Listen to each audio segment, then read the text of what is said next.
सानफा एफा बेबायदिनो BPF दोलोआ जोबलांनायनि लामायाव आङो खोब दुखु मोनदों जे बेबायदि इसिबां थाबै BPF हान्जाया जे जोबस्रांगोन आं बेखौ सानाखैमोन। आं सानदों जे BPF हान्जाया आरोबाव 5 बोसोर थाबावगोन होननानै, किन्तु दिनै नुबाय BPF हान्जानिफ्राय सानफा एफा दिनै रिसेन्टलि सेन्ट्रेल लेभेलनि 3 जि बिसोरनि लिडार, बे लिडारा रिजाइनेसन होबाय। आङो बुंनो सानो जे मोनसे समनिनो खोब शक्तिशाली बियो पलिटिकेल पार्टिमोन, किन्तु दिनै UPPL राजखान्थि हान्जाया शक्तिशाली जानाय लोगो लोगो BPF हान्जाया लासै लासै गैया जालांनो हमदों। आं बेखौनो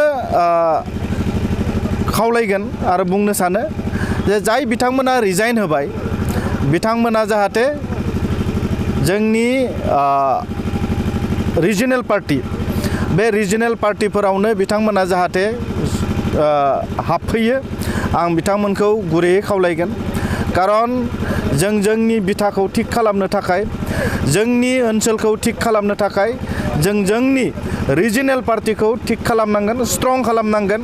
गतिके आङो बिथांमोनखौ गुरैयैनो वेलकाम जनायो आरो बिथांमोनखौ आं गुरैयैनो जों बयबो बरायना लानो गोसो जादों। आरो फैबाय थानाय समाव UPPL हान्जाखौ आरो BTR ओनसोलखौ डेभेलप खालामनो थाखाय जोंनि मानिजाथाव चिफ प्रमद बर'नि दैदेननाय नैबे UPPL जि राजनिति दोलो, बे दोलोआ जोंनि समाजनि थाखाय, जोंनि BTRनि थाखाय मोनसे शक्तिशाली हान्जा जानो थांगासिनो दङ। खारन जों मिथिगौ जे BPFआ खोमानानै गालांनाय MP, बे MP खौबो UPPLआ लाबोफिनबाय। BPFआ खोमानानै गालांनाय बे राज्य सभानि MP, बेखौबो UPPLआ लाबोफिनबाय। गतिके जोङो गोग्गानाय मोनदों, जोङो साबायखर होनांगोन जोंनि मानिजाथाव लिडार प्रमद बर' बिथांखौ। खारन बिथांनि नाजानायावनो जोङो दिनै दिल्लीयाव जोंनि जि नांगौ, जोंनि जि समस्या, बे समस्याफोरखौ दिल्लीयाव बुंनानै लाहैनो हानायनि जि मोनसे सुबिदा, बे सुबिदाखौ दिनै मोनफिनबाय। दा बेखायनो दिनै बेबायदि मोजां खामानि मावनायखौ नुनानै जोंनि UPPL हान्जायाव गोबां बेबायदि राजनिति दोलोनि व्यक्तिफोरा जयनिं जानो थाखाय लाइन जानानै दङ। गतिके नोंथांमोना नुगोन साननैसोनि उनाव रायजोफोरनि जि गेजेराव बिथांमोना बबे हान्जायाव जयेन जायो। गतिके आङो UPPL हान्जानि सासे मेम्बार जानानै जाय बिथांमोना रिजाइनेसन होदों बिथांमोनखौ आङो जोंनि हान्जायाव वेलकाम जनायदों आरो आङो फैबाय थानाय समाव बिथांमोनखौ ज'यै खामानि मावनायाव हेफाजाब आरो मदद मोनगोन, आं बेखौ मिजिंथियो। दोलो एंगारनायनि आन्दोआव नोंथांनि बायदिब्ला मा दङ? दोलो एंगारनायनि जाहोनखौथ' जों बयबो मिथिखागौ। जेब्ला दैदेनगिरिनि बा लिडारनि जि अभाब जायो, लिडारनि जि कमिउनिकेसन, लिडारनि जि दैदेननाय, बे दैदेननाया जेब्ला मोजां जाया, अभाब जायो, अब्लानो बै हान्जानि गोबां लिडारफोरा बे हान्जाखौ नागारनानै गुबुन हान्जायाव थांनायनि मोनसे जि सिन्ता सरसा जों बेखौ मोननो हायो। गतिके जाय बिथांमोना रिजाइन होदों बिथांमोना खोब मोजां दैदेनगिरिमोन। बिथांमोनखौ लाखिनो हायैनि कारनानो जाबाय दैदेनगिरिनि गोरोन्थि मावनाय।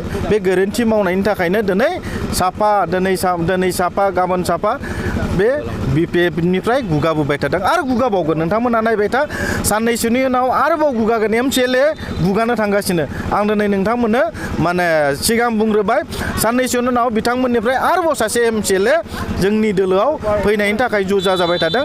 आं दिनै नोंथांमोननो सिगाङै इनफरमेसन होबाय।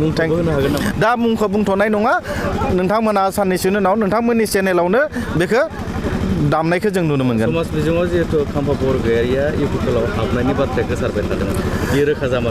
बेखौ रोखा जादों जायाखै आं मिथिया। जोंनि UPPL हान्जानि जोंहा सेन्ट्रेल दैदेनगिरि आरो किर्ख नेतृत्वफोर दङ गोजौनि दैदेनगिरिफोर दङ बिथांमोना सावरायलायगोन बिथांमोना सावरायलायनायनि गेजेरजों जोंनि मानिजाथाव UPPLनि आफादगिरि मानिजाथाव प्रमद बर' सारनि डिसिसननि गेजेरजों बियो हाबनाय हाबै आरो जोंनि केबिनेट डिसिसननि गेजेरजोंसो बेखौ फाइनाल रायजोफोरनि गेजेराव जोङो होनाय जागोन कम्पानिजों माबाफोर मेसेज थागोन नामा जेबो मेसेज गैया बिथाङा खोब सासे मोजां समाज सिबियारि बिथाङा गोबां सम BTR-खौ दैदेनबोदोंमोन BTC-खौ दैदेनबोदोंमोन गतिके बिथांनाव सम दंबावो बिथाङा समाजखौ मावनो थाखाय गोसो गुदुं आरो इयुनाव समाजनि थाखाय हाबा मावनो थाखाय बिथाङा माबा मोनसे मोजां सिन्ता खालामनानै दिनै बेबायदि मावदों गतिके आं बिथांनि जि डिसिसन बे डिसिसनखौ आङो